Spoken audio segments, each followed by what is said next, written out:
Yo identifico a 𝗂𝘂-𝗶𝗵 y me identifico con una frase de Paul Sanet que habla de que únicamente ganas cuando ayudas a otros a ganar.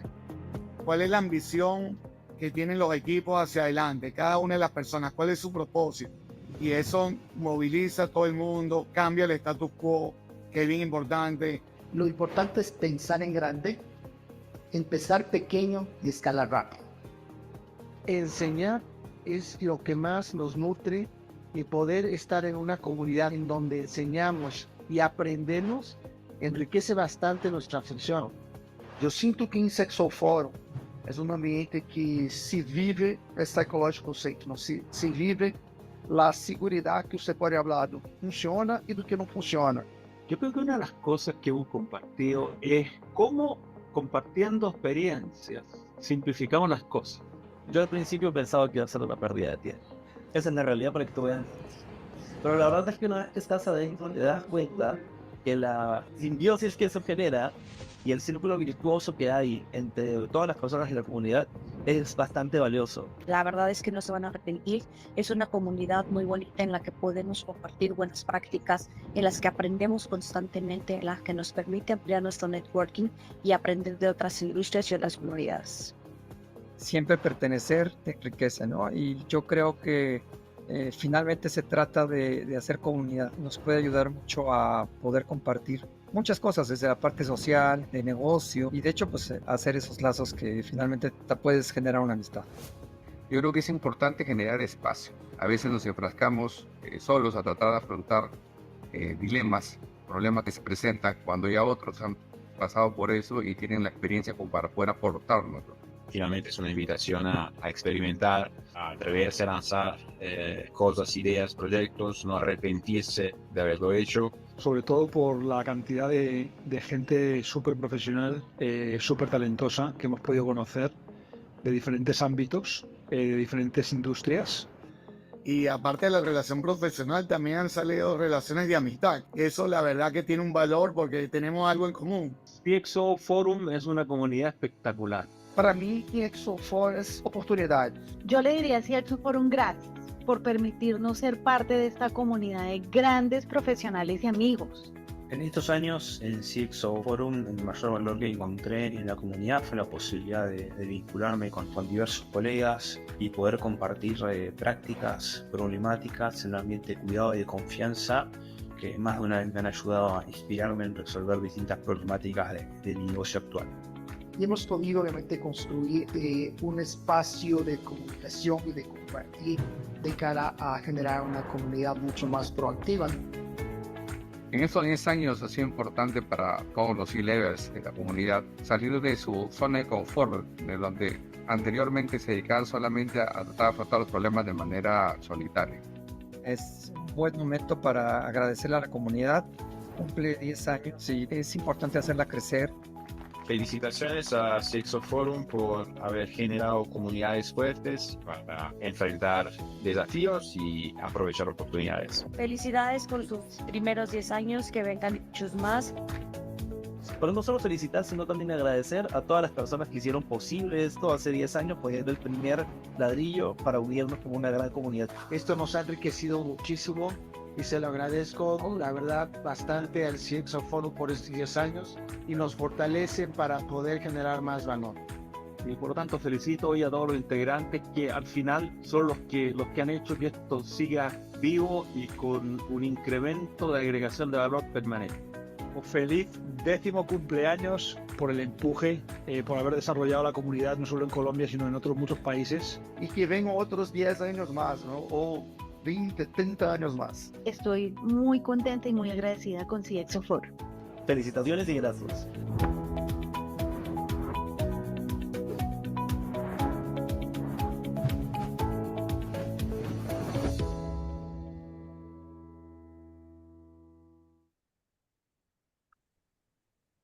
Buenos días a todos los que nos acompañan. Bienvenidos a esta gran charla acerca de gamificación con un líder a nivel mundial, ha sido número 1, que es 𝗂𝘂-𝗁, que nos acompaña hoy.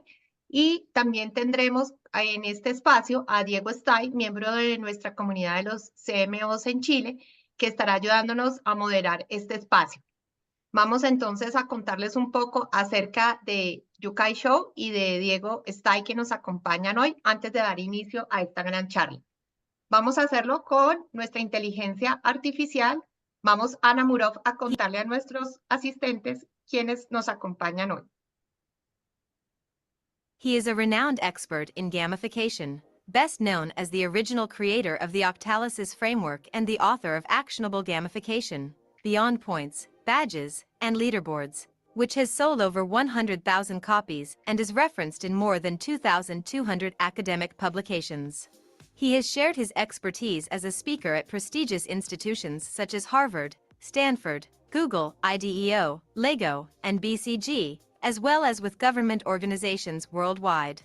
With a professional career spanning several years, he has held roles such as Director of Creative Labs at HTC and Chief Experience Officer at Blockchain Decentral. He is also the creator of 𝗺𝗫𝗄𝗃 Prime, a gamified library of his entire body of work and research. His work has impacted the experiences of over 1 billion users in the fields of virtual reality, augmented reality, and blockchain. He has repeatedly been ranked #1 among the top 100 gamification gurus. Since 2003, 𝗂𝘂 has been a pioneer in gamification and is a fellow of the Royal Society of Arts. His contributions to the field have been widely recognized, with features in prominent outlets like Forbes and Business Insider. Okay, cuéntanos Marketing entonces sobre Manager 𝗂𝘂. and Business Transformation Leader for South America at 3M Company. Commercial Engineer with a Master's in Marketing from Adolfo Ibáñez University. He is a Professor of Leadership in Digital Transformation at the Pontifical Catholic University of Chile, where he has trained over 3,000 senior managers from leading companies. Creator of the human-centric business transformation model, based on agile, design thinking, and gamification methodologies. An active member of our CMO's Chile community.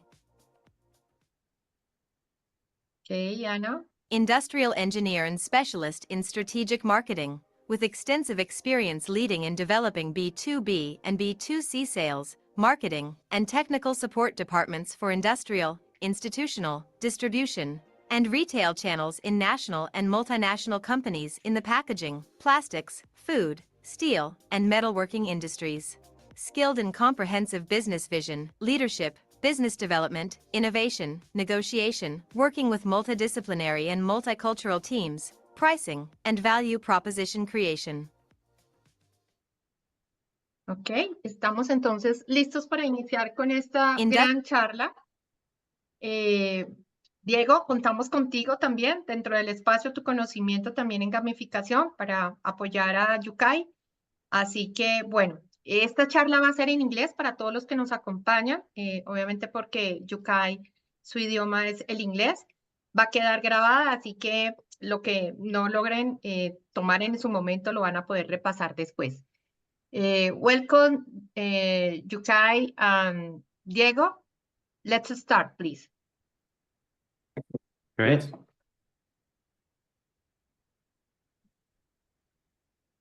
Happy to be here. I was Diego, do you want to say something first?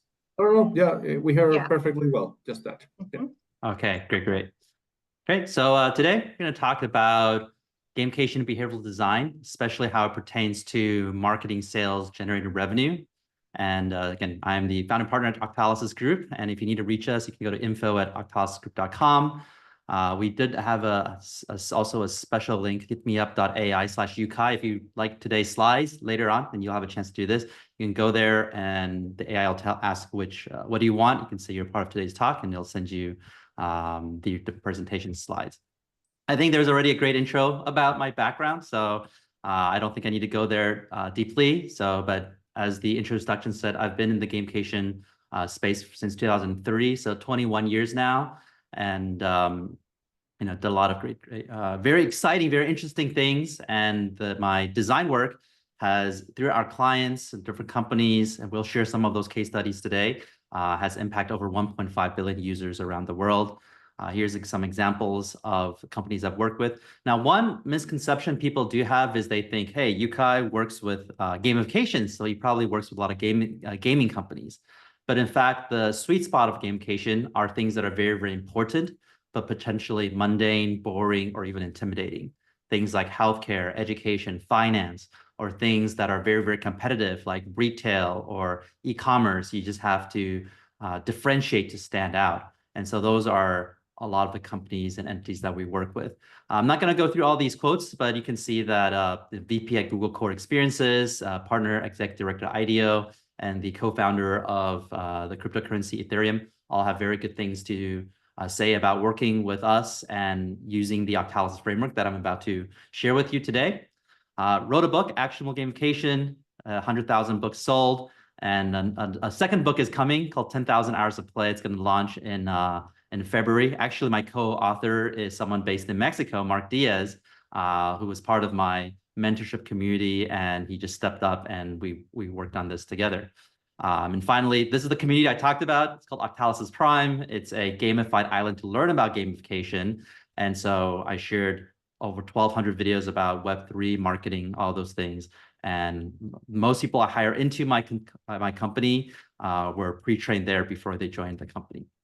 All right, so when it comes to high-level work, this is something called the digital convergence model. And it's something that I presented at Harvard University April of last year. And interestingly, I was asked to present this to the president of Kazakhstan too. And here and this is about how our digital future converges. It's 3 pillars and a roof. So there's the metaverse that stands for immersion. There's Web3 that stands for value, and there's gamification that stands for engagement. And all of that is scaled with that root of artificial intelligence, which is automation. And these things work hand in hand in the future. Now, this is a very high scope kind of talk, but today we're really focusing on the pillar we call gamification, which is, again, what I'm most known for because of my book and the 𝗺𝗫𝗧 framework. And so what is gamification? Very quickly, gamification is just applying all those fun, exciting elements in games into things that are non-game context. So things that are kind of boring, people don't want to do it, but they have to do it, or they just don't care because they have games that they're playing, they have Netflix. So if your marketing wants to reach them, it's not fun, it's not exciting, they're just prioritizing games. So it's making important things more fun.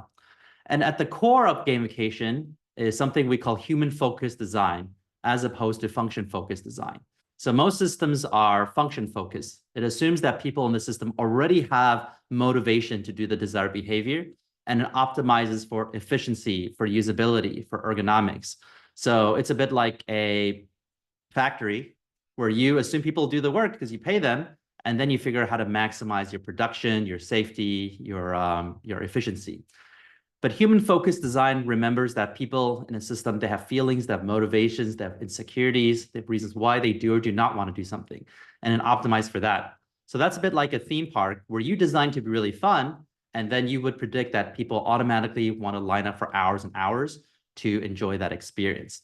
Now, what's interesting here is that in the case of a factory, you're paying these people to do relatively mundane activities of factory life. But in the case of a theme park, they're actually paying you to stand in lines for hours and hours just to enjoy those few minutes of fun. Now, what's interesting here, that dynamic is interesting because a lot of you guys are running loyalty programs. I have, in my company, we have designed many, many loyalty programs out there. We'll share a few in today as case studies. But most loyalty programs are not real loyalty programs. They're mercenary programs, right?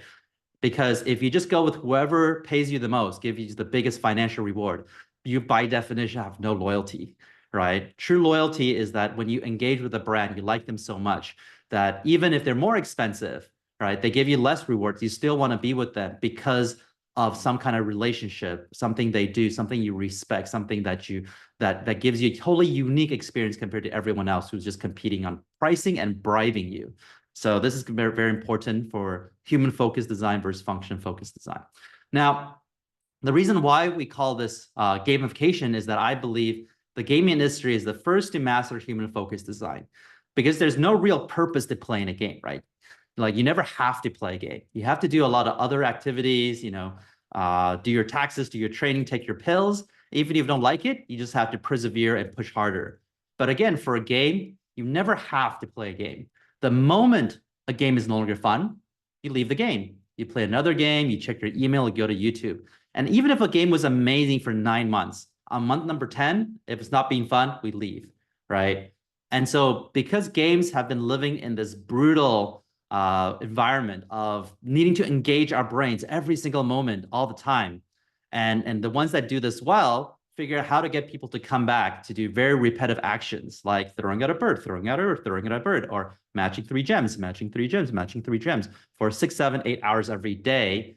We're now learning from that discipline, and that's what we call it gamification. Again, it's a design philosophy that assumes people don't have enough motivation, and every step of the way, we're trying to increase motivation, as opposed to assume they have motivation and say, okay, here's the button, here's where you put in your credit card, etc. So this is the 𝗺𝗚𝗧 framework. Again, it's what I'm most known for. I've made about 30 frameworks out there, but this is the most famous for good reason. And it's called the 𝗺𝗚𝗧 because it's the combination between the word octagon and analysis. And I published this framework in 2012 on my blog, 𝗬𝗂-𝗸𝗂.com. And it was organically just took off very quickly. It was translated into 12 different languages, 16 different languages on the first year. And that's where I got a lot of opportunities to do speaking, consulting, and design for many great companies. And so inside the octagon, there's what we call the 8 core drives that motivate all our behavior. And then outside, there's an example list, not exhaustive list, of different strategies, techniques, tactics that could bring out those 8 core drives. Now, this chart looks very busy. So at the beginning, we really just focus on the middle. What's unique about these 8 core drives is that everything we do in life is based on one or more of these 8 core drives, which means that if there's none of these 8 core drives there, there's zero motivation. No behavior happens. Every one of you are here because of at least one of these 8 core drives. Some of you are here because of core drive 8, loss and unpredictability and curiosity. Say, hey, I'm just curious. What is this gamification thing about? So I'm checking it out. Some people are here because of core drive 5, social influence and relatedness. Hey, a friend told me about it, a colleague invited me, so I'm here. I imagine many of you are here because of core drive 2, development and accomplishment. Hey, I really want to improve my skills, manage my career better and have higher achievements. Now, occasionally we have people in the room who are motivated by epic meaning and calling. That's core drive 1. Hey, I really think this can change the world and it's where the future's at. I want to be part of it. When I go to different countries and I do physical speaker events, there's core drive 6, scarcity and impatience. Hey, this speaker only comes to my country once a year or once a decade, so I better reprioritize my schedule to show up. And when I do private workshops to companies, a lot of people are there just because of core drive 8, loss and avoidance. Oh, I don't want to get fired, so I show up, right? And so I don't, hopefully that's not the main motivation for most of you. But the key thing is without these 8 core drives, you wouldn't be here, I wouldn't be here speaking, your coworkers are not working, and your customers are not buying, okay? Nothing happens. Even the drive to eat, to stay alive is at least core drive 8, loss and avoidance. Sometimes it's social influence. But without these 8 core drives, we don't even eat, we starve to death. So the key thing is understanding, okay, what among these 8 core drives are motivating your customer to sign up to your product, to buy, to stay loyal, to tell their friends, to refer. And if these 8 core drives are there, then they will do these actions. If it's not there, then they drop out, they don't do these actions. So we're going to go through what these 8 core drives are. And I'm going to go through a quick case study about how that core drive is utilized in some of the clients we did in the past, because that's more exclusive content. And later we're going to discover the different natures of these core drives. Some of them are what we call white hat motivation core drives. They make people feel powerful, in control, they feel good, but there's no sense of urgency, so they procrastinate. And there's what we call black hat motivation core drives, and they make people feel urgent, obsessed, even addicted, but in the long run, it could leave a bad taste in their mouths and they could burn out. And then we're going to discover what's the difference between intrinsic versus extrinsic motivation design. So when I first wrote the book, or it's not wrote the book, published the framework itself, I just wanted a tool to help companies, solve problems. I didn't have any ambitious academia in mind, but now if you go to Google Scholar and you search for the 𝗺𝗚𝗧 framework, you'll see, over, I think now 3,200 PhD thesis academic journals, all referencing the framework in different topics like e-learning during COVID-19, gamification, e-commerce, public sector, designs for the elderly. Actually, one of our clients was a Walgreens, and it was specifically designed for people who have retired over 65. So just feel very, very blessed that what I discovered out of intellectual curiosity not only still stands strong in the commercial world, but also in the academic world. All right, so core drive 1 is epic meaning and calling. So this is the drive that says we feel motivated because we feel like we're part of something bigger than ourselves. And so this is, for instance, why people contribute to Wikipedia. We all know that people don't make money when they contribute to Wikipedia, but they don't even update their resumes, advance their careers. A lot of people spend a few hours every day after work to fix the current events section or the insects or the grammar, and because they believe they're protecting humanity's knowledge, something bigger than themselves. And in a game, you'll often see this theme, right? A game will say, hey, the world's about to end, but somehow you're the only person qualified to save the world. And it feels very engaging, motivating, because most human beings on a day-to-day basis, they don't get to feel like what they're doing has meaning, has significance, making a big impact. So if they interact with your brand and your marketing and they have this feeling, they want to stay there, go back to it, and they want to constantly feel like a hero. Now, this is a client of ours called 𝗬𝘂-𝗸𝗂, and 𝗬𝘂-𝗸𝗂 is like a search engine, just like Google.com or Bing. But the thing is that when you search on 𝗬𝘂-𝗸𝗂 on .today, instead of making ad money, what they do is they pick up plastic bottles from the ocean and recycle it. So now a lot of people, even though they recognize 𝗬𝘂-𝗸𝗂, the search engine there is not as good and efficient as Google. Okay, they fully acknowledge that. But at Google, they're just trying to make a huge company even richer, right? But at 𝗬𝘂-𝗸𝗂, they're actually saving the world. They feel like a humanity hero, and they're motivated to do that. So when I first started working with 𝗬𝘂-𝗸𝗂, they had about 2 to 3 million bottles picked up from the ocean. But now when you look at them, there are 100 million bottles recovered and recycled from the ocean and still counting. So, and they have the recycled bank certificates to prove that they actually did it. So people feel engaged and motivated because of that higher meaning and purpose. Core drive 2 is development and accomplishment. So this is the drive that says we feel motivated because we're leveling up, we're improving yourself, and we're achieving mastery. And this is where most of the points and badges you may have heard in the gamification world fall into. Points are just mathematical counters. It shows a sense of progression. So even though you're doing the same things over and over and over again, hey, at least you see this number getting bigger and bigger, or this progress bar getting longer and longer, and you feel like you're getting somewhere. For some people, that's like their work. It's like, hey, for my job, I do the same things over and over and over again every day. But at least I see my bank account growing bigger and bigger, and that makes me happy. Badges are what we call achievement symbols, and it symbolizes a sense of accomplishment.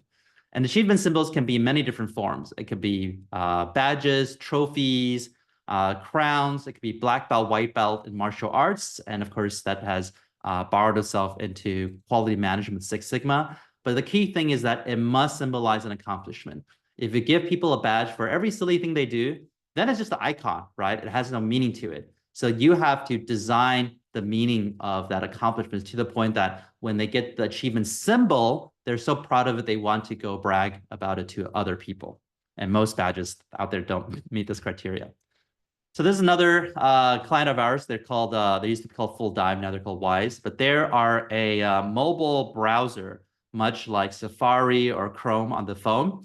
And what they tell their customers is that, hey, whenever you go on the internet, you browse websites, companies are absorbing very valuable data from you, and they're monetizing from that. So shouldn't you have some control and be rewarded based on the valuable data you're creating? So when you're browsing with the Full Dive mobile browser, through cryptocurrency technology, they will start rewarding you with pay, with different things that help you feel like, hey, when I'm browsing the internet, I'm no longer wasting my time. I am actually, growing my assets. So they feel more accomplished, they feel more progress. We also help them add a bit of that core drive 1, epic meaning and calling. So some people, when they say like, I just got a $5 gift card, it doesn't really mean that much to me. It's very little. So what we did is we helped them transition that to say, hey, you can get a $5 a gift card, or 20 kids don't have to starve tonight because of you. We'll feed 20 kids with your donated points. And so now people feel like, wow, I'm actually, again, making a big, meaningful difference to the world because I use this mobile app and I want to use it more. So this is a quote straight from the CEO, and he says that after working with us, their app rating went from 4.1 to 4.7 stars. Their downloads went up from 600,000 to 2.7 million. And most importantly, their weekly retention increased from 12% to 29%. So more than double the people are coming back every week, because what's the point of driving a bunch of people to your app? And a lot of them might even cost you money, and they just leave, 2 days later and they never come back. It's just a waste of money. Core Drive 3 is empowerment of creativity and feedback. So this is kind of like Lego. You give users the basic building blocks, and there's an infinite amount of ways for them to utilize their creativity, try different strategies, see feedback, and then go back and adjust. And that's a very engaging process. So this core drive deals with things like strategy, meaningful choices, self-expression, and also autonomy. And this is a marketing campaign we did for HTC Vive. They're doing VR, and so it's called this whole genre is called alternate reality game, which is pretending there's a storytelling online. People have to solve problems. They have to come together and discuss clues with each other to find a bigger thing and whatnot. So we created a campaign called 2 Days in the Future. I mean, all these case studies is like an hour case study. So I'm just making it very brief if possible. So I'm going to leave out some details. But it's basically setting a theme where there's audio files about this voice from the future saying the future creativity has been removed from the AI overlords. And so they want to come back and have people be creative, create content, do content generation stuff, and do all this stuff. And they have to solve puzzles to find clues and whatnot. So we made a complex game loop. I don't think you guys can see the details here, but how one thing leads to another, opens something else, unlocks this thing. And so here's an example of a puzzle we want people to solve. So it's like a little poem about different names arguing about who is the brightest. And then through a little research, they realize each of them are names of stars in the sky. And so by researching what is their actual rank of brightness in the sky, you'll come up with a string of numbers. And if you solve a few other puzzles, some dealing with music and whatnot, you can put together a bunch of numbers and you realize that's a GPS coordinate that points to a place in Dubai, and then it goes from there. So it's just a lot of people trying to solve these things. And so a lot of people got really, really engaged, like, whoa, HTC doing an ARG, cool. Marketing people doing stuff right. You don't have to ask, but you do anyway. Thank you for an awesome ARG. So you can see that people were very, very engaged in this, and it's good for brand recognition. There's one somewhere, I don't know where, I forgot where it is, but it's like, it makes me want to buy their VR headsets too and whatnot. So it drives revenue, but instead of just blasting commercials, it actually creates a relationship. So for this case study, and alongside many other things we're doing, we increased their front page conversions by 4,300%. And the email collection rate was increased by 300%. Social media to web traffic went up by 384%. And most importantly, their e-commerce revenue went up by 188% during that time period.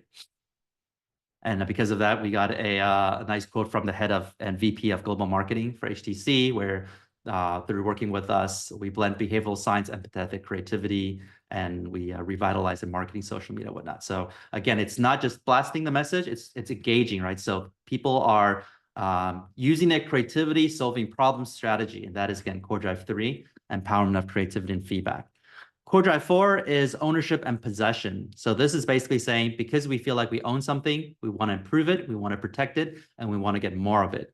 So this deals like virtual goods and virtual collectibles. It's the drive that makes one collect stamp or baseball cards or organize a room. And so if we invest a lot of our time to customize our Dropbox folders, our LinkedIn profile, Facebook profile, we feel more attachment, hence ownership over that experience. So even if a new technology that comes out that's supposed to be better, we don't want to switch, right? Because that one doesn't understand me. This one does. This one is my system. And this deals with one of the probably the most impressive public case study that we have. And this is actually in a company in LATAM, which is in Brazil. So, and we did this alongside a student of mine who runs a company called Funny Fire in Brazil. But the client was 𝗂𝗄 Economic Federal, which was the second largest public bank in Brazil. And they wanted to gamify all 83,000 employees at 4,500 locations. So the marketing people would be more excited to do the marketing work, sales would do their sales work. You know, the tellers would interact with the customers better. And their goal was to increase their reoccurring income by 5%, which sounds quite ambitious, right? When they're already the second largest in a big country like Brazil. But if everyone was passionate about their work, it seems like it's possible, right? And so the design that was implemented was we used the collection set design alongside many other things, but we tied all their KPI activities into one gamified system. And whenever they do their KPI activities, the system will generate a random card, and the card, a collectible card. The card could be 1/4 of a TV or 1/2 of a coffee maker. And if they get all the parts of the card, they will actually get the reward.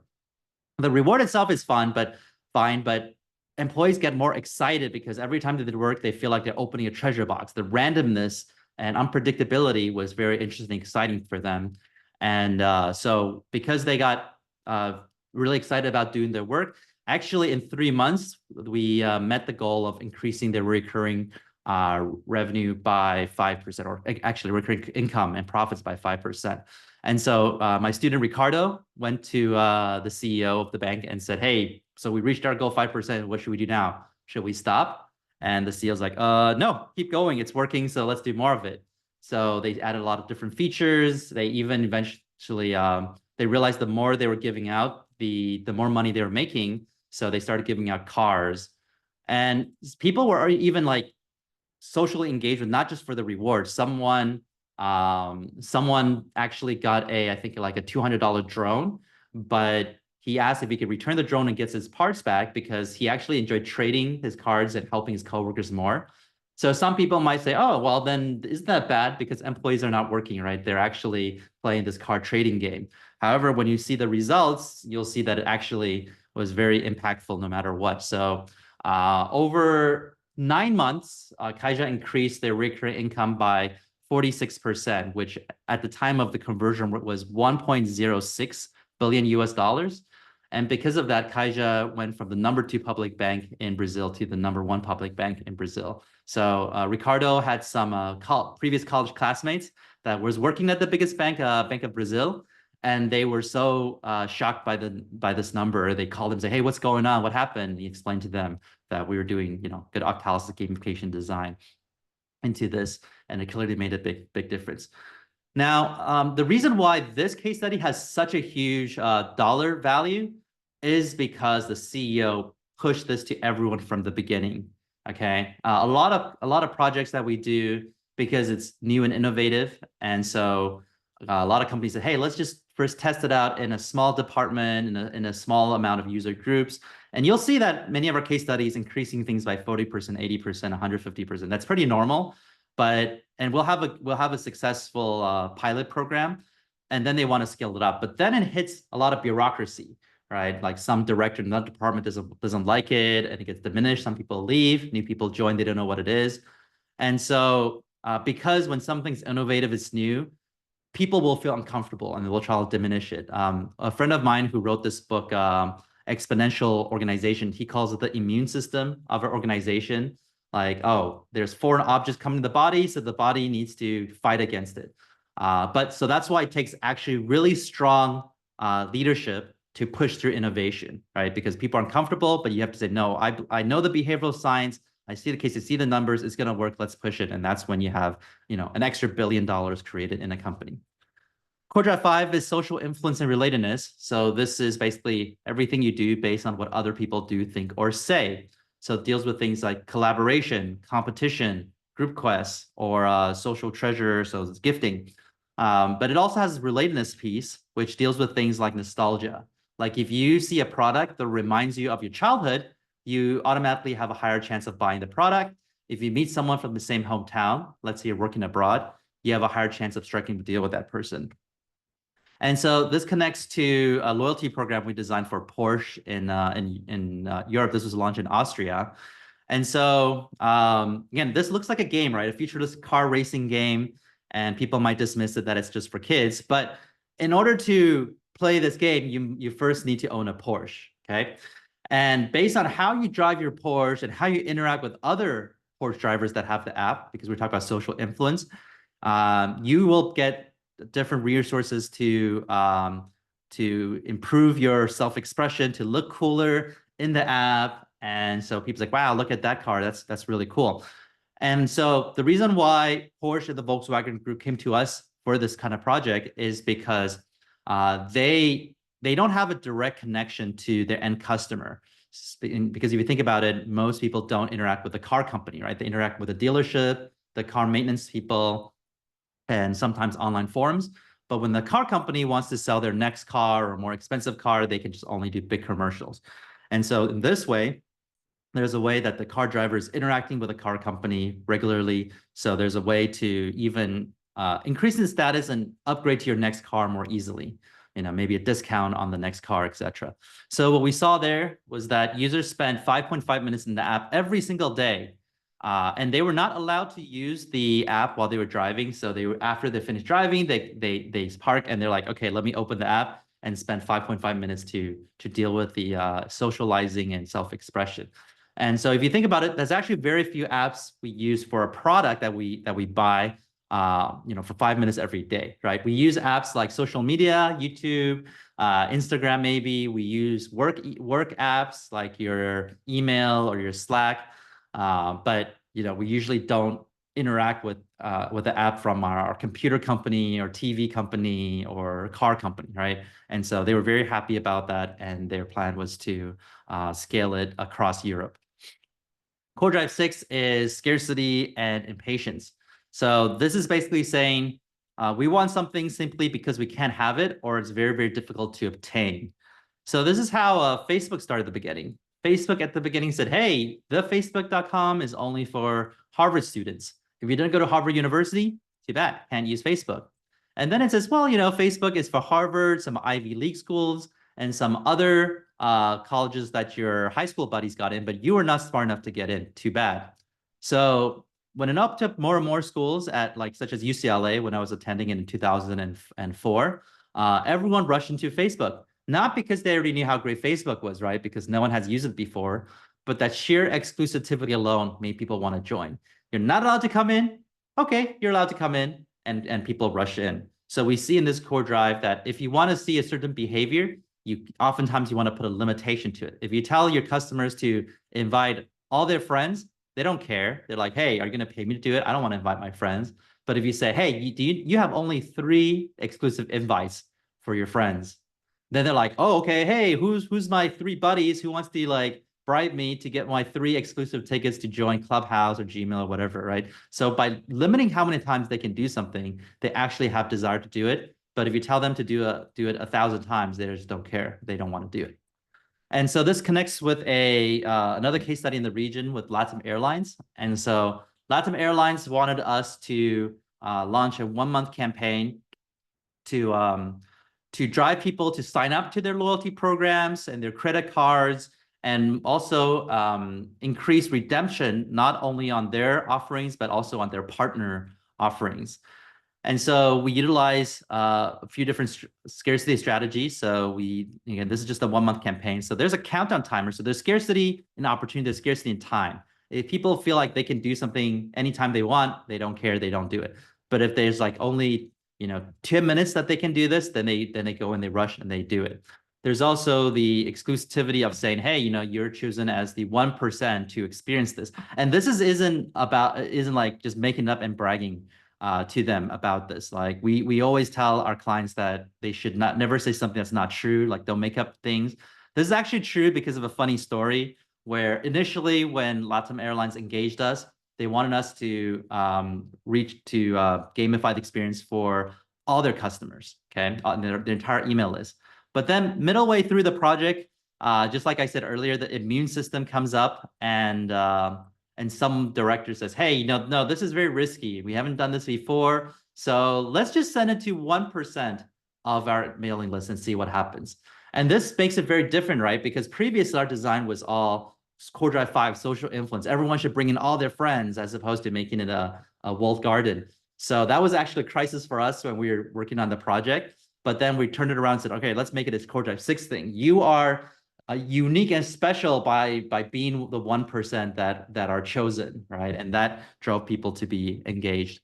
And so you can see here that I can't read this very well, but you can see I think a lot of people have been very excited about this. You know, me siente VIP, vamos con todo, gracias. Don't know what that means, but they seem very happy. And this is very important because when LATAM Airlines puts up YouTube videos, most of the comments are people complaining like, oh, you know, the flight was delayed or they lost my luggage. And suddenly you have excitement and happiness and people joyful interacting with the brand. So for brand and marketing sake, it was a very strong thing. And so the results were that, you know, over that month campaign, even with that 1% of the audience, 160,000 unique visitors, did 8 million interactions. And actually, on day one, it actually crashed LATAM Airlines website because they didn't expect that 1% would have such a big traffic flow to them. So I guess that's a problem, but it's kind of good too. I guess it kind of looked good for us, but not so much for the IT team. The miles accumulation increased by 123% increase compared to historical averages. And the credit card acquisitions went up by 153% compared to the control group. And then the redemption on alternative products, not LATAM airline products, went up by 1,400%. And so one of the important thing was that the way we got so much people to interact was actually the email open rate was above 60%. And the click to open rates increased by 280%.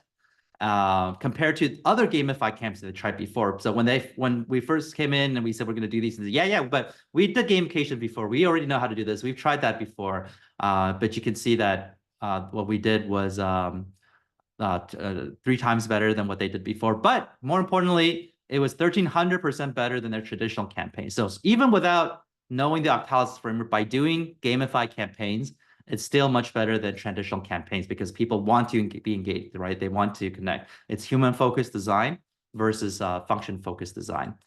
And the teaser video, the engagement rate was 2.5%, which may not sound like a lot, but the historical average was only 0.014%. So we actually increased that by 178 times, not percent, but times that engagement rate. Cool. So core drive 7 is unpredictability and curiosity. So this is basically saying, because we don't know what's going to happen next, we're always thinking about it. So this is heavily utilized in the gambling industry, but whenever you have a sweepstakes program, a lottery system, raffle ticket, or mystery box program, you have this core drive. It's also the drive that makes us want to finish a book or a movie, which is why we don't like spoilers. We don't want to learn about how it's going to end before we're ready for it. And there's another case study we did for a hotel group called La Quinta Hotels in California. And again, we work with another company called Lucky DM to do this. And so La Quinta wants to attract people to engage with their brand and loyalty program, even when they don't need to book a hotel.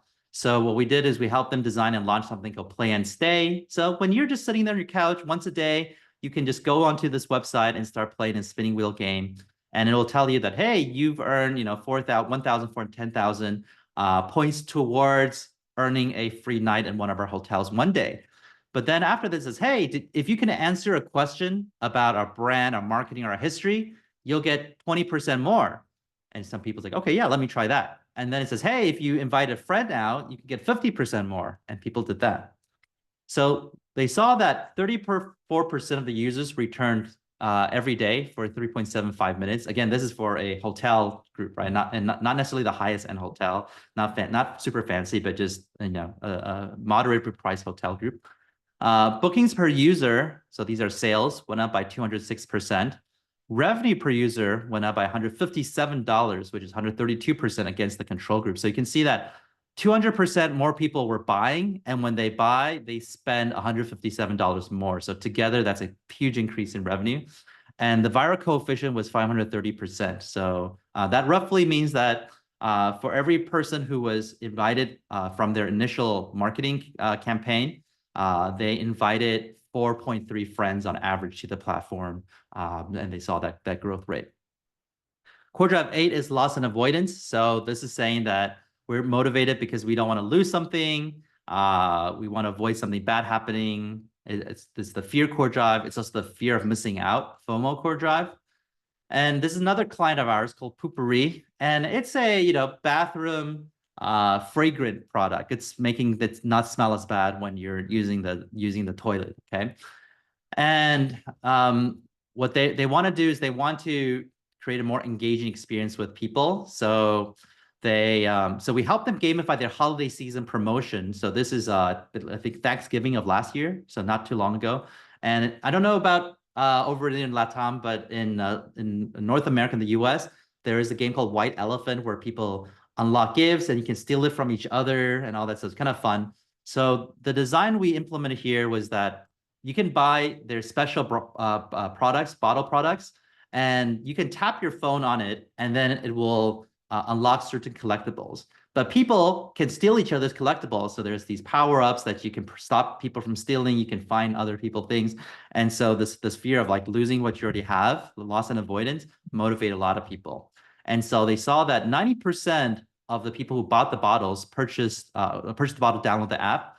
And there was a 17% measurable increase in LTV. Now, this is a lifetime value is very hard to measure because it's only been like less than a year. We got these numbers only 6 months after we did this thing. But even in measurable increase, it was already 17% of what their customers were buying for their entire lifetime, right? This is lifetime, how many people are expected to buy as long as trackable. What was much easier to track was order increased by 91%. 3 months after the event. So they saw a lot increase in sales. And this is already a $500 million company. So I don't know if you've seen this product before, but quite big. And because of this was so successful, they wanted us to do their events-based marketing at South by Southwest. So South by Southwest is the largest media-related conference in the US every single year. About 200,000 people will go to Austin, Texas, and it's like 10 blocks. And people who live in Austin, Texas actually travel out of the city because it's just too crowded during this time. And so again, in this conference, there's so many other companies that are like really cool and fun. They're like gaming technology, media, video, VR, AR. This is a cleaning product company, okay? It's usually not that attractive in a conference like this. But we thought about, okay, what do people hate the most? What are people avoiding in this large like festival kind of conference? Well, it's the porta potties, right?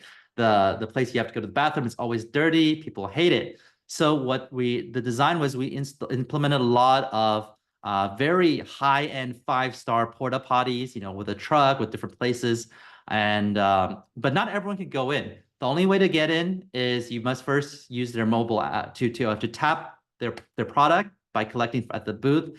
And then the app, you can download the app. The app will have a code that rotates, and the code is the password that opens the door. So people feel like it's a special privilege to be a customer and engaging with this customer, the brand. So they saw that in this event that only happened for a few days, right? And 200,000 people, they saw 509,000 interactions. The engagement rate was 71%. 20,000 people RSVP for their little conference booth because they did their podcast show and they have a live thing going on. And then 83% of the people indicated they were more likely to purchase the product after the event. Now, again, this is so recent, like earlier this year, that we don't know, we don't know or track if they actually bought more or not. But when you have an event and most people just want awareness, people know about our brand, know about our company, they like us. So when 83% actively said they'll buy from it, it's usually a very strong thing. And then 95% have rated the experience as excellent. All right, so those are the 8 core drives. And remember, everything we do is based on one or more of these 8 core drives, which means that if there's none of these 8 core drives there's zero motivation, no behavior happens.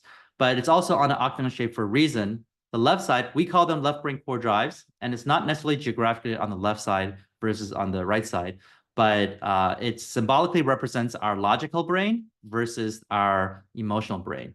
And since this is a design tool, I do like the elegance of left side, left brain, right side, right brain. But what's actionable is that the left brain core drives deal with extrinsic motivation, things you do for a reward, a purpose, or a goal, but you don't necessarily enjoy the activity itself. So once you obtain the reward, you hit your goals, or you get used to the reward, it becomes stale, you stop doing the behavior.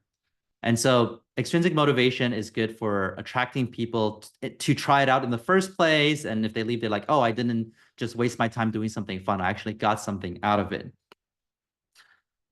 The right brain core drives deal with intrinsic motivation. And these are things that we enjoy doing so much that we're even willing to pay money just to experience it. And even if we lose all that progress the next day, we lose our achievements, our status, our trophies, our NFTs, our diplomas, we would still want to do this activity today, because that's how we measure our quality of lives. You know, how much time we just spend on things we enjoy doing. Like, we don't need a reward to enjoy using our creativity. We don't need to enjoy, we don't need a reward to enjoy hanging with our friends. You know, when we hang with our friends every day, there's no badge or reward or money, right? And progress about nothing. You just, we just enjoy it.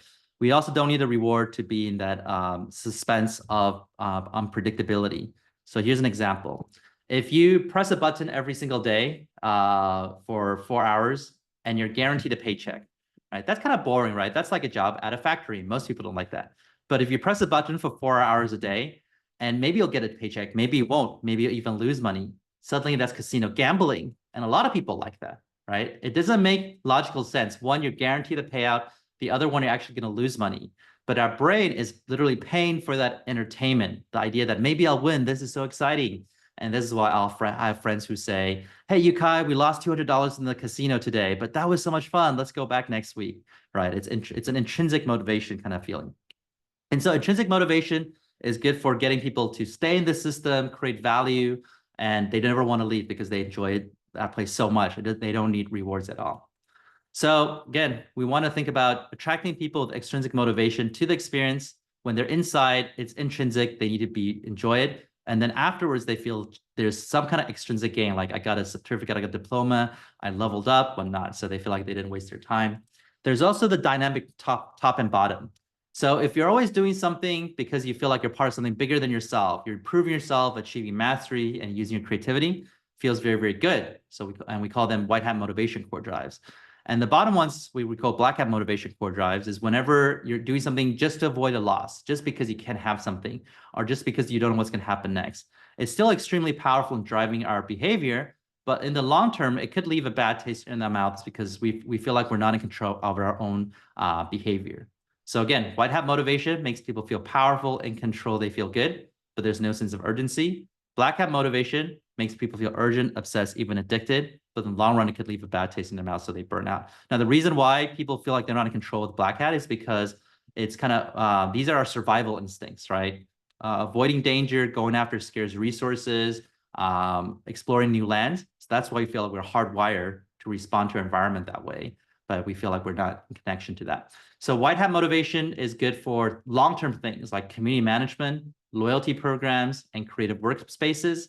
Whereas black hat motivation is good for one-time transactions. You just want people to pay you money, give you their credit cards, sign up, subscribe to your program, or at least short bursts of activities. Like, if you have a one-week competition in the company, it feels exciting and fun. But if it's a year-long competition, most people don't want to be in a constant state of competing with their coworkers and colleagues, and it creates a cutthroat environment where they burn out. And so, for instance, Booking.com is a client of ours, and they just want the one-time transactions. So they'll use a lot of black hat strategies to say things like, oh, look, there's only one room left on our site, and even today it's been booked 4 times. And that just makes people want to rush, or loss and avoidance and scarcity. I'm just like, gotta buy. And so it rushes people to do it. And so they make money, but the user might not feel so excited about it because they feel like they were pushed into it, and they might have some buyer's remorse. Now, Booking.com can get away with that is because it's a low frequency transaction, right? You don't buy these tickets every week. So 6 months later, you already forgot about that negative feeling. And you're like, hey, I think last time I used Booking.com and have some loyalty points, so let me do it again. But if you're Amazon.com, that's totally different because Amazon.com wants people to buy 10 times a day, right? And so I firmly believe that if they use the same strategy, same tactics, and every time you buy, you would actually feel negative and feel like you don't feel in control, then people don't want to go to that site as often. So this is very important because a lot of sites will do, hey, we're doing e-commerce, and Booking.com is very successful, so let's just copy what they do. But what they don't realize is in this one example, the key variable to success and failure is frequency of purchase. If people don't buy very often, once every 5 months, then a lot of black hat works very well. But if you want people to buy every week, then you can't use the same strategy. And this is why like AT&T would copy T-Mobile and fail miserably, because a lot of those variables are different.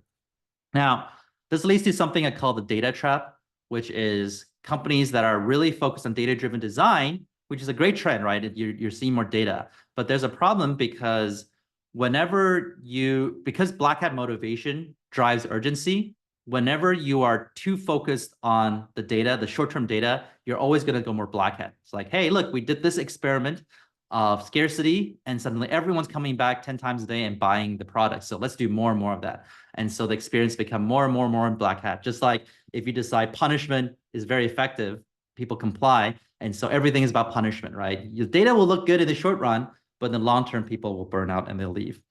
But just because we call it black hat motivation doesn't mean it's like a bad thing.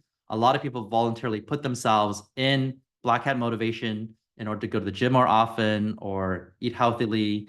And so this is a funny alarm clock where every time you press the snooze button, like the wake me up 10 minutes later button, it destroys your money.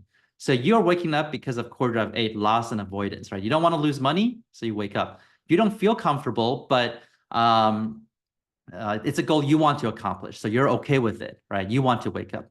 What people don't like is when marketers, employers, government, educators, parents utilize a lot of black hat motivation to get people to buy things they don't need, to work overtime without proper compensation, or get manipulated. And a lot of people still do the behavior because this stuff is obsessive. But the moment they can leave, they do want to leave. So people buy from competitors, employees leave the company. Sometimes children run away from home if the parenting strategy is too black hat. But if it's a goal they want to do, then they're actually happy. That's why you sometimes pay your gym trainer to call you weak when you're trying to do push-ups. Like, hey, thanks for pushing me harder than I can ever push myself towards my own goals. And so again, this is the 𝗀𝗃𝗧 framework. And once you know what core drives people are being motivated with and how you want them to feel more, what core drives you want to use, that's when you go to the outer layer and think about what among these these game design techniques should be used. It could be points or badges or group quests or Easter eggs, but the key is that a product is successful not because they have game design techniques, but because they were able to bring out these core drives. You can have badges without making people feel accomplished, right? You can have social buttons and features without making people feel socially connected and appreciated. So the key thing is that. And so that's not 𝗀𝗃𝗧 framework, but I'm going to quickly run through, if you go deep into this, what you can do with this framework. It's really cool, but I'm going to go through this very fast because we're out of time, but just a quick teaser showcase. Once you know the framework, you can start analyzing how different things are performing, right? And in comparison. So LinkedIn, very left brain, extrinsic motivation design. This is an education platform. Facebook doesn't have epic meaning and calling. So even though it's engaging for many people, at least in the past 20 years, a lot of people think that it's an evil empire trying to sell your data. You can look at banks. So you can start analyzing the different shapes. You can use it to track the player's journey across what we call the 4 phases: discovery, onboarding, scaffold, and endgame. So it's like, oh, what motivates them to sign up in the first place? Is it curiosity? Is it because their friend told them to do it? Is it because they want higher meaning? On onboarding, day 1 experience, what keeps them engaged? What makes them come back once a day, 10 times a day, or 1 time every week? And then how do you retain your veterans so they're loyal 10 years later, 20 years later? So remember, without this blue area, people just drop out. They don't even go to the next phase because there's no motivation. Then we can think about how the experience motivates different types of people. People would love to achieve. Maybe the experience is motivate different core drives. People like to explore. Maybe it's different. People like to socialize. People like to compete. So in this framework, we can start analyzing how people are, how the player journey evolves and how we can optimize for more white hat or black hat, intrinsic, extrinsic. So anyway, when we work with companies, we have this 5-step design process. Just beyond that framework, step 1 is just kind of how things connect together, but this is obviously beyond the scope of today's talk. Today, I just want you to remember, think about the 8 core drives, think about how to use these game design techniques to bring out these 8 core drives. If you're curious, you want to check out the book, it's at yukaisha.com/books. It just takes you to Amazon. If you don't like to read a book, you can go to 𝗀𝗃𝗧prime.com. And again, there's 1,200 videos there. And again, if you want today's slides, you can go to hitmeup.ai/yukai. If you want to reach out to me or the 𝗀𝗃𝗧 Group for anything, you can go to info@𝗀𝗃𝗧group.com. So hopefully that was an interesting talk. Thank you very much. 𝗬𝘂, thanks a lot. Great presentation. Really. Thank you. Now Appreciate it. it's time for comments and questions. Así que, bueno, todos pueden acceder a sus micrófonos, las preguntas, las inquietudes que tengan para 𝗬𝘂. Es el momento de compartirlas. Diego, también tú, ¿qué tienes para contarnos, para compartirnos? Sí, no, por supuesto, mira, creo que siempre la mayor duda, yo no sé si se ve mi cámara, no me veo. Share my video. ¿Ahí? ¿Se ve? ¿Me veo, No te veo. María Claudia? No te veo. Sí, ya se ve. Ya. Ahora sí, ya. Mira, generalmente la principal duda de las personas que asisten es, me encanta el framework, me encantan los ejemplos, pero ¿cómo lo aplico? ¿Cómo lo llevo a mi trabajo? ¿Ya? Personalmente llevo más de 10 años, yo creo casi 15 años, utilizando la metodología de gamification en distintos trabajos, distintas áreas, ¿ya? Desde concursos de venta hacia distribuidores, que uno empieza a ir mejorándole el diseño bajo el prisma que te da gamification. Bajo estas variables uno empieza a decir, oye, cuáles están presentes, cuáles no, y de qué manera yo le mejoro el diseño a esta actividad para mejorar su performance, ¿ya? Y la verdad que empecé a descubrir que el impacto es tremendo, es gigantesco. Yo me hice absolutamente fanático de esta metodología, viendo el impacto que tenía real en los negocios, en las personas. Las personas empiezan a decir, oye, como que siento que ahora me escuchan más, que me entienden más, entonces hay todo este tema de diseñar con foco en las personas que nos trae gamification, es tremendamente potente. Y bueno, luego, por supuesto, en campañas de marketing, uno empieza a analizar cuáles son los elementos que realmente van a motivar a la persona a hacer lo que yo quiero hacer con mi campaña, ¿cierto? Y empiezo a cuestionar el diseño y a poder mejorarlo. Y finalmente también en los últimos años en transformación digital, ¿ya? Que es uno de los grandes desarrollos que me ha tocado realizar, por ejemplo, desde una implementación de SAP, de SAP en Colombia, hasta el uso de una plataforma en punto de venta por medio de los mercaderistas. Cuando uno utiliza el framework de gamification, puede mejorar el diseño, diseñar mucho mejor cualquier proceso que uno hace con las personas y se da cuenta también de todo lo que uno no está haciendo bien o lo que puede hacer mejor y qué elementos añadirle para finalmente hacer algo que termine siendo mucho más atractivo para las personas, ¿ya? Empieza a ser incluso entretenido y a la vez genera resultados súper potentes y súper positivos, ¿ya? Para lo cual, la verdad, después de todos estos años, bueno, he estado trabajando, últimamente hemos estado en contacto con 𝗬𝘂, ¿ya? Desde la Universidad Católica, haciendo clases, metiéndolo también dentro de los cursos, y también practicándolo fuertemente y evangelizando acerca de gamification con distintas empresas y también donde trabajo en 3M, ¿ya? En el área de marketing y transformación digital, ¿ya? Así que nada, pues dejarlos súper invitados a seguir descubriendo esta súper buena metodología. Les voy a dejar igual ahí mi contacto, quien quiera contactarse con Optálisis, con 𝗬𝘂, saber más, conocer más, les voy a dejar ahí mi correo de la universidad, desde donde vemos toda la parte académica y podemos contactarlos, tener conversaciones, hablar sobre ejemplos y también dejarlos ahí en contacto con Optálisis, que es la consultora más reconocida y más grande del mundo en hacer este tipo de proyectos, ¿ya? O sea, para mí fue un honor que tuvimos en Chile hace un par de meses a 𝗬𝘂, porque me autografió mi libro, realmente el gurú número 1 de esta metodología, ¿ya? Desde el punto de vista técnico es excelente, así que también los recomiendo ahí a leer el libro de Optálisis. Hay una pregunta, Diego, que es que ¿qué tanto se puede usar la herramienta de AI para el diseño de proyectos de gamificación? Para que la compartamos con 𝗬𝘂. Yes, so they're asking how much you can use AI tools to design projects of gamification.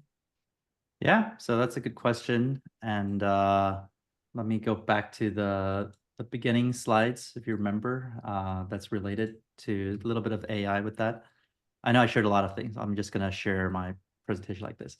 Yeah, so the AI stands for automation, right? And I think for AI, there's basically two sides of it, which is helping the input of the gamification design and outputting things that are custom and based. So when it comes to the input, it's really using AI to help brainstorm different ideas, come up with different strategies. And porque nadie va a preguntar. sorry. Sorry. Like ChatGPT actually knows me very well, and it knows the Octalis framework kind of well. As you know, ChatGPT always says things very confidently. If you say, hey, how would you solve this problem with the Octalis framework? It'll give you like a B- answer. So you could use that, and maybe in the future it'll get better. But the other part is the output. So you can use AI to customize experience for people. Remember we talked about the 8 core drives, right? How do you make people feel accomplished or feel like they connect to something bigger themselves or socially connected?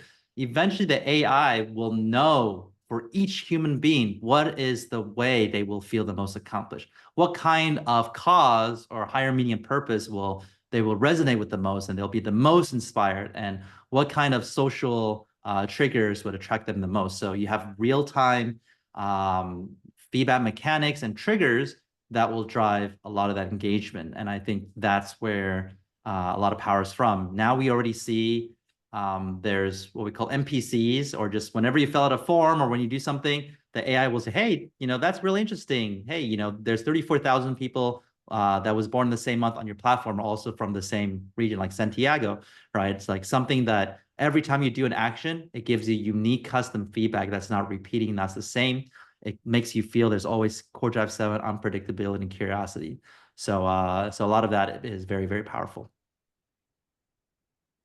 Okay. Hay otra, Diego. La gamificación siempre implica programas de recompensa o lealtad. No sé si la viste. You're asking if the gamification always implies programs of reward and loyalty. No, like, first of all, the loyalty program is what a lot of companies are doing these days. But just we talked about like left brain core drives and right brain core drives, right? So traditional loyalty programs are a lot about left brain core drives, right? It's especially ownership. It's about getting people points and accumulation. Maybe they're leveling up in status, right? But it's all extrinsic, right? You're doing it for the points, for the status. You're not doing it because the experience itself is so engaging. So there are many things that you can do by just people enjoy it more because there's more social influence related to it. They also don't have to be software. A lot of our case studies are software because it's just more interesting to show it's at least internet marketing or social media. But we have like analog projects with classrooms or designing the experience of a hotel, experience when you walk into the hotel. But if you remember the case study with Ocean Hero, there's no loyalty program. It's just making people feel there's like a sense of growth.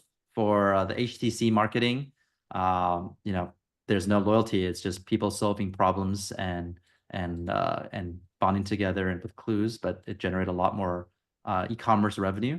So I mean, this is internal employees, so that's not a loyalty program. Yeah, so they don't have to be. A lot of them are. This one isn't either. This one's just you buy the bottle and you tap, and there's a game you can play with it, or the new bathroom. So yeah, a lot of them aren't loyalty programs or giving out physical rewards or points. But many companies are doing that right now, and they're not doing it very well. So a large amount of our case studies and projects that companies hire us to do is related to like some kind of loyalty program, and they want us to balance the economy or make sure there's more unpredictability and curiosity in it or whatnot. So it's very common, but it doesn't have to be that way. Igual también complementando, como les comenté antes, yo he utilizado mucho gamification, la verdad ya como es un prisma, una forma de ver las cosas y entender bien la pata de diseño que hay detrás, de diseñar para el ser humano. Entonces mucho más profundo que simplemente los puntajes, ¿cierto? De hecho hay mucho escrito de como el falso gamification, ¿no? Un gamification muy superficial, que mucha gente que conoce el término lo ocupan, pero de una manera muy superficial, que va más relacionado a los puntos y como ese tipo de recompensa, ¿ya?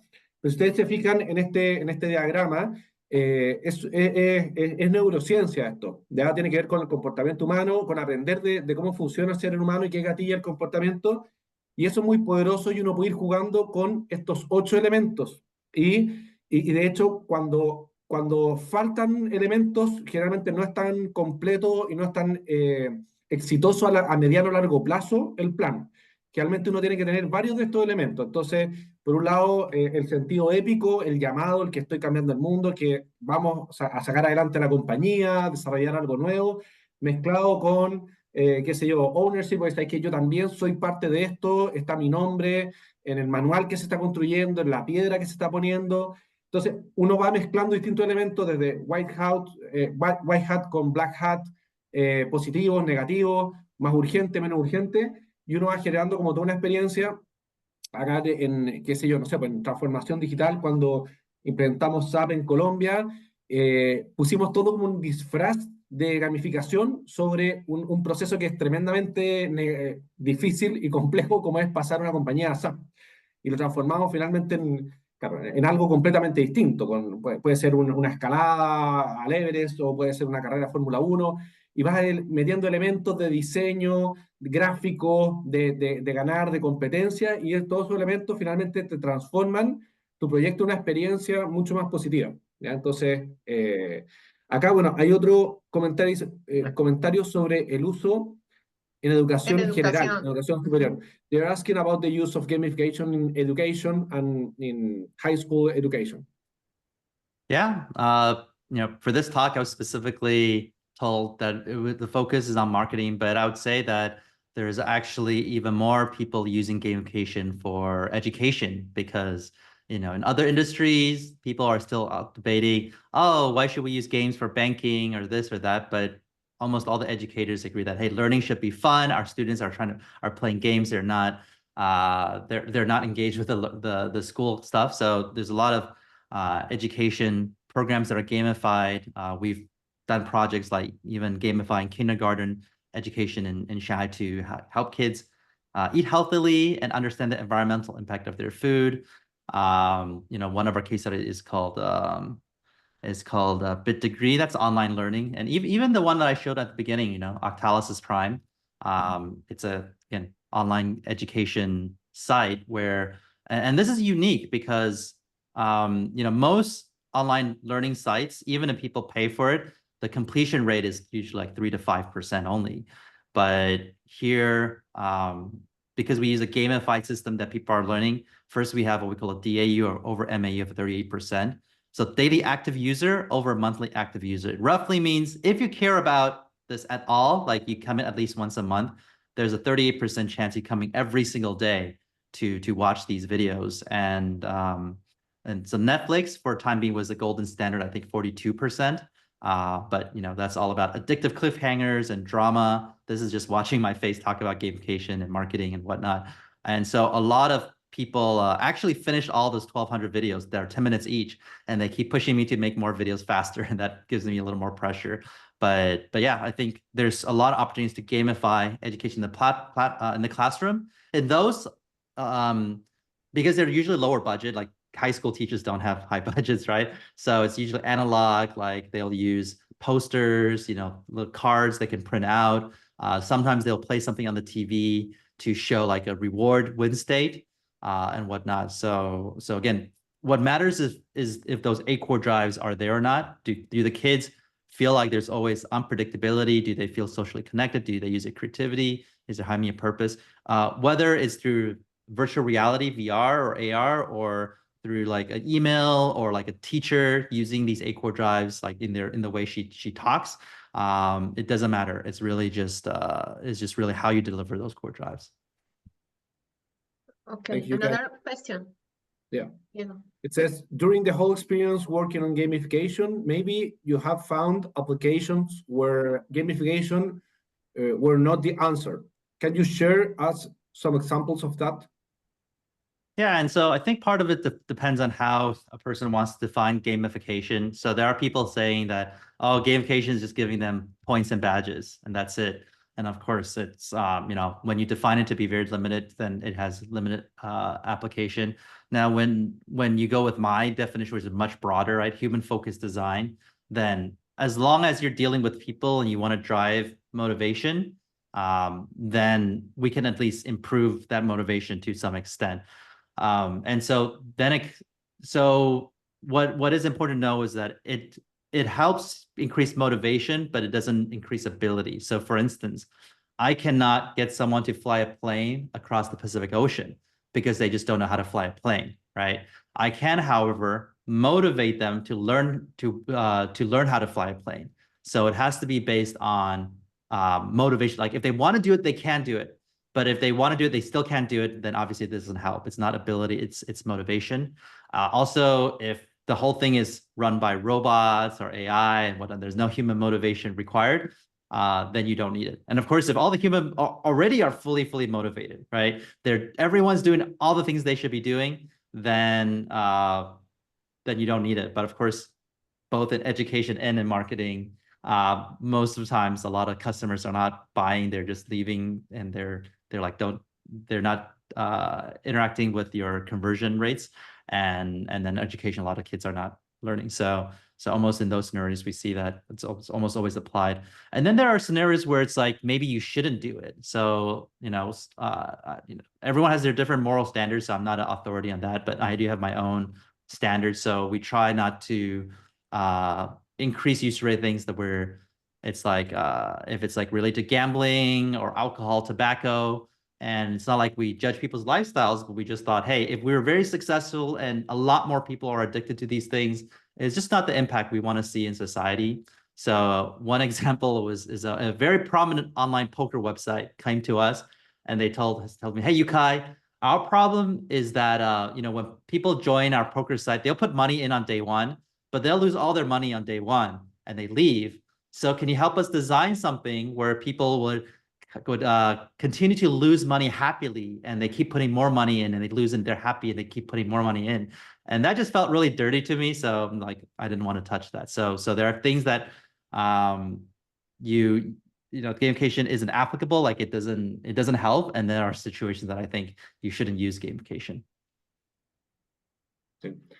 Desde mi lado también aportar que cuando uno inicia un proceso para gamificar un proceso, una idea, una iniciativa de transformación, una campaña de marketing, claro, es muy importante lo que uno siempre hace, la verdad, en cualquier tipo de proyecto, que es identificar súper bien cuáles son las metas y los objetivos, ¿ya? Entonces, siempre parte por una correcta definición de cuáles son las metas, a dónde quiero llegar como la empresa, después cuáles son las variables críticas que me van a llevar al éxito, ¿ya? Y luego de eso, personalmente me pongo a ver los elementos de gamificación. O sea, primero tener una muy clara radiografía y foto del objetivo, del proceso que requiere ese objetivo en completo, en claridad, enfocado en las personas, o sea, con un user journey, por ejemplo, un customer journey, como bien analizado, ¿cierto? Entonces, entender bien el objetivo, el proceso, y luego cuáles son las variables críticas que me van a llevar al éxito.